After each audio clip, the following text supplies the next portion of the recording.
पहचाने पहचानने लायक छोड़े कहाँ हैं। पापियों ने इस तरह से मारे हैं कि लोग पहचानने से भी इनकार कर दे रहे हैं। और दूसरी बात, पहचानोगे कहाँ से यार, सोशल मीडिया का ज़माना है।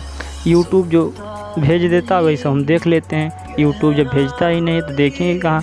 और दूसरा बात, हमारे सबकी मीडिया भी कितनी अच्छी है, वही खबर भेजती है जो काम की नहीं हो, और जो काम की खबर होगी उसे हमारे पास भेजेगी नहीं। इसलिए हम सबको ये वीडियो बनाना पड़ता है। इस वीडियो का ख़ास मकसद यही है कि हम सब कर क्या रहे हैं। सरकार दोगली हो गई है, नेता दोगले हो गए हैं, क्या हम सब भी दोगले हो ही गए हैं क्या? इस तरीके से इज्जत लूटी गई, रेप किया गया और इस तरीके से मारा गया कि समझ में ही नहीं आता कि हम सब कर क्या रहे हैं। इंसानियत नाम की कोई चीज़ है कि बिल्कुल मर गई है। आज इसे मारे हुए 14 से 15 दिन हो गए, लेकिन हमें कुछ समझ में नहीं आ रहा है सरकार क्या कर रही है, व्यवस्था क्या कर रही है। बहुत अच्छा लगता है सुनने में ना कि बेचारी का रेप हुआ, वो भी नहीं, सैकड़ों बार चाकू मारा गया है, 56 बार तो गिना जा चुका है, अभी इतने घाव हैं। हम सबको भी कितना अच्छा मुद्दा मिल जाता है। जब हिंदू की लड़की मरे तो भाई कर क्या सकता हूँ, सरकार कह रही है। जब मुस्लिम की लड़की मरे तब ये कह दूँ भाई वो तो मुस्लिम की लड़की थी, जातिवाद कर लें। लेकिन भाई इंसानियत नाम की भी कुछ चीज़ होती है। सरकार भी कितना अच्छा नियम चलाती है। सन 2015 बेटी बचाओ बेटी पढ़ाओ, लेकिन इस बेटी बचाओ बेटी पढ़ाओ का कोई काम ही नहीं है। सिर्फ हम देखते हैं गाड़ियों में पीछे लिखा रहता है बेटी बचाओ बेटी पढ़ाओ, उसका कोई मतलब ही नहीं समझते। हम ये समझ रहे हैं कि बेटी हम बचा लिए और बेटी को पढ़ा दी, लेकिन उसके बाद जब उसे नौकरी करने भेजेंगे, क्या उसके साथ साथ उसके सरकारी दफ्तर में भी नौकरी करने उसके माँ बाप जाएँ? उसके साथ साथ हमेशा पीछे पड़े नहीं यार। हम नहीं समझ पाते हैं, बेटी को बचाए, बेटी को पढ़ाए, बेटी को बड़ा किए, बेटी को नौकरी भी दिलाए। अरे यार, इतनी भी शर्म नहीं आती? बेटी को नौकरी दिलाने के बाद भी उसके दफ्तर से आदमी उठा ले जा रहे हैं। कर क्या रही है सरकार? और वो भी छोटे मोटे नहीं, डीएम के ऑफिस में वो कार्यरत थी, उसमें वो काम कर रही थी, लेकिन उस बेचारी को डीएम के ऑफिस से उठा के ले गए। उसके बाद सरकार भी बहुत अच्छा मुद्दा बनाती है। सरकार क्या मुद्दा बना रही है, मैं कर क्या सकता हूँ? तो हरियाणा का मामला हो गया, बताओ, लड़की दिल्ली की थी, कांड दिल्ली में हुआ, उसके बाद हरियाणा में लेके जाके उसे एक नया मुद्दा बना रहे हैं। तो अब बहुत बढ़िया काम भी होता है। हरियाणा की सरकार कहती है मैं कर क्या सकता हूँ, तो दिल्ली का मुद्दा है, और दिल्ली की सरकार कहती है मैं क्या कर सकता हूँ, वो तो हरियाणा में लेके चले गए। तो अब ये बढ़िया मुद्दा बन गया है। हरियाणा सरकार दिल्ली वाली सरकार को कहे और दिल्ली वाली सरकार हरियाणा वाले से, अब इसी प्रकार का मुद्दा बना के और जनता को भटका दें। माँ बाप उसके फिक्र रहे हैं कि हमें इंसाफ मिले, इंसाफ मिले, इंसाफ की गुहार उसके माँ बाप कर रहे हैं। इकलौती बिटिया थी उनकी। यार 21 साल थोड़ा नहीं होता है। जो बेटी पाला हो उससे पूछो किस तरीके से पालती हैं। वो आज की इस बेरोज़गारी में नौकरी दिलाई थी, आम बात नहीं है। उसके दिल पे क्या बीत रही होगी। हम सबको क्या करना है, हम सब भी 1-2 दिन की 3 दिन की ज़्यादा से ज़्यादा देखेंगे, उसके बाद हमको क्या भूल जाना है। जिसके बेटी के साथ हो उससे जाके पूछो उसके दिल पे क्या बीतता है। हम सब का क्या जातिवाद कर दें, उसके बाद इधर उधर का मामला उठा दें कि ये तो हरियाणा का था, ये तो उत्तर प्रदेश का था, ये तो दिल्ली का था, तो उत्तराखंड का था, झारखंड था। हमसे सबसे कोई मतलब ही नहीं है। हम सब ये नहीं समझ पाते कि इंसानियत नाम की भी कोई चीज़ होती है कि दिल्ली और हरियाणा पे ही मुद्दा टिका रहेगा। घर वाले उसके इंसाफ मांग रहे हैं, पुलिस भी किसी दूसरे आदमी को मार दे रही है जो उसमें कोई शामिल ही नहीं था, उससे हुकारी भरवा ले रही है, उसके बाद उसे ठोंक दे रही है।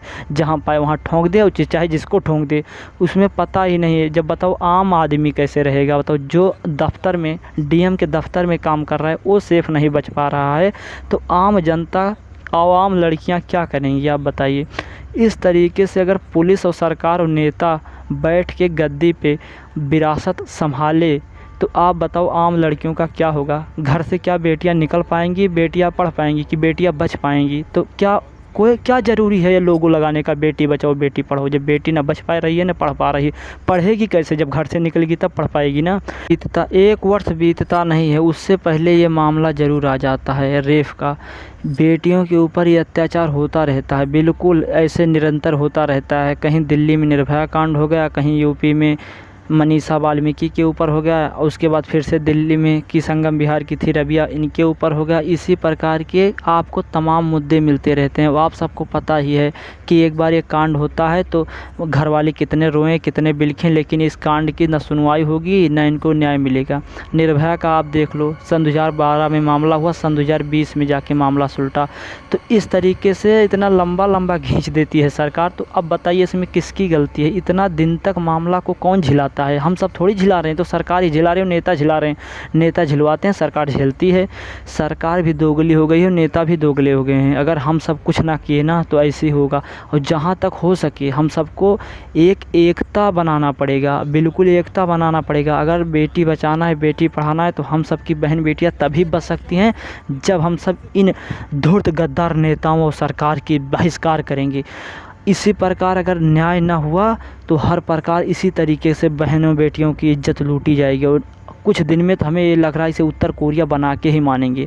यहाँ पे हमेशा इस तरीके से मामला आता रहता है। इसे हम कह रहा हूँ पूरा तानाशाह बना दे रहे हैं, चीन बना दे रहे हैं, किसी उत्तर कोरिया बना दे रहे हैं, समझ में नहीं आ रहा। और ये हमारे समझ में नहीं आ रहा है जो बेटी बचाओ बेटी पढ़ाओ का लोगो चल रहा है भारत में, इसे चलाने से कोई फ़ायदा नहीं है। ट्रकों के पीछे लिखवाने से कोई फ़ायदा नहीं है बेटी बचाओ बेटी पढ़ाओ। जो कमर्शियल गाड़ी के पीछे लगवा देते हैं, लिखवा देते हैं बहुत मोटी हेडिंगों में बेटी बचाओ बेटी पढ़ाओ। अब इसका कोई काम ही नहीं बचा। इस बेटी का कारनामा, इस बहन का कारनामा जो देख ले रहा है, तो कौन अपनी बेटी बहनों को पढ़ाएगा लिखाएगा, उसके बाद नौकरी कराएगा? किस विश्वास से नौकरी करने भेजेंगे, हमें तो ये नहीं समझ में आ रहा है।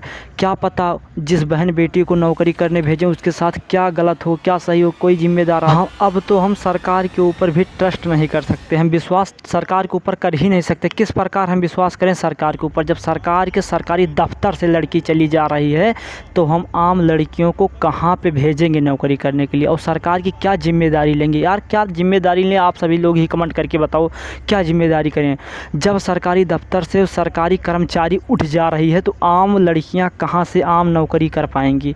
और सरकारी भी कहां कर पाएंगी? सरकारी दफ्तर से तो उठी है, तो सरकारी भी तो नहीं कर सकती हैं। इस प्रकार से लोगों मिटा देना चाहिए। अब इन लोगों का कोई काम नहीं है। अगर बहन बेटियों को पढ़ाना है लिखाना है तो इसकी जिम्मेदारी स्वयं करनी पड़ेगी। और माँ और बाप और बहन और भाई जितने हैं सबको साथ जाना पड़ेगा पढ़ने। और अब सरकार का भरोसा बिल्कुल मत करो। अब सभी लोग अब सरकार यही कहना चाह रही है कि अब सभी पूरा परिवार जाए एक बेटी को पढ़ाने के लिए, पूरा ग्रुप परिवार का बन के जाए वहाँ पे। जब तक वो बेटी पढ़े तब तक वो पढ़ाए वहाँ पे रुक के, और उसके बाद वहीं पे रहे। नहीं तो क्या पता अगर कहीं स्कूल के बाहर आप हो गए तो क्या उसके साथ स्कूल में भी ऐसे हो सकता है? स्कूल के अंदर में आज सभी लोग को रुक के पढ़ाना पड़ेगा। उसके बाद जो नौकरी जब पा जाएगी तो आपको सब पूरा परिवार सहित परिवार जाना पड़ेगा आपको उसको नौकरी भी दिलवाने। उसके बाद जब नौकरी सुबह ड्यूटी जाएगी तो सब परिवार जाना ड्यूटी पे। सरकार यही चाह रही है ना, पूरा परिवार जाओ ड्यूटी पे अगर लड़की बचाना है। उसके बाद शाम को उसे घर सब परिवार लेके आओ। सरकार का मतलब ही यही निकल रहा है। अगर अकेले बहन बेटियां जाएंगी तो उनके साथ क्या कर दे, क्या पता दिल्ली से उठाए हरियाणा में ले जाए, यूपी से उठाए उत्तराखंड में ले जाए, कुछ पता थोड़ी है। अब सरकार के ऊपर बिल्कुल ट्रस्ट ही नहीं है। अब इस तरीके से मुद्दा होता है तो अब हम बिल्कुल यार विश्वास उठ चुका है। अब सरकार के ऊपर एक पैसा का विश्वास है ही नहीं। मनीषा वाल्मीकि का हुआ तो वो कह रहे हैं कि खुद उसका मामला है, वो खुद ही करवाई है। अब बताओ ऐसी ऐसी निर्लज्ज बातें कर देते हैं बहन बेटियों के ऊपर। तो इस सरकार को हम क्या कहें जो बहन बेटियों की इज्जत ही ना समझे? उस सरकार को हम क्या कहें? हमारे देश की संस्कृति है कि स्त्री और बहन बेटियों की इज्जत सेफ रहती थी, लेकिन जब से ये धूर्त नेता और सरकार मिलके बांट के खा रहे हैं तब से बहन बेटियों की इज्जत नीलाम हो रही है। और हैशटैग लगाने से कोई काम नहीं चलने वाला। अब सीधे उंगली से घी नहीं निकलेगा, अब खड़ा होना पड़ेगा। हम सबको संगठन बनाना पड़ेगा और इस दोगली सरकार का बहिष्कार करना पड़ेगा। भगवान इस भारत की बेटी को आत्मा की शांति दे। इस मामले की तहकीकात करने वाली वकील साहिबा को बहुत बहुत धन्यवाद, क्योंकि वो इस समय संघर्ष कर रही हैं। ना कोई नेता साथ दे रहा है, ना हरियाणा सरकार साथ दे रही है, ना दिल्ली सरकार। भाई लोग इस वीडियो को लाइक और सब्सक्राइब के लिए नहीं बल्कि शेयर करने के लिए हम बोल रहे हैं। इस वीडियो को जितना हो सके उतना शेयर कीजिए। मिलते हैं नेक्स्ट वीडियो में, तब तक के लिए जय हिंद।